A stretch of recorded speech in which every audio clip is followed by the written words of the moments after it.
Kenapa lagi laju zaman QR berbanding zaman cash? Satu, mudah senang. Kedua, bila kita simpan duit dalam dompet, kita setiap kali membayar ke kaunter, kita akan jenguk duit dalam dompet, betul? Kita pun tengok, hari itu macam ada 10 keping.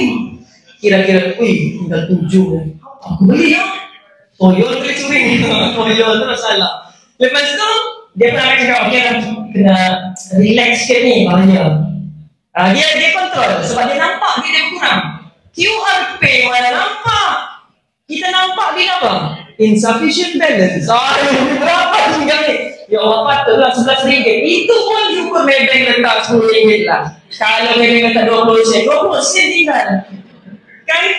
So, tips dia adalah tuan-tuan, untuk QR Pay ni kena asingkan duit siap-siap. Yang kita boleh belanja saja kita letak kat situ. Otherwise memang kita akan bocor.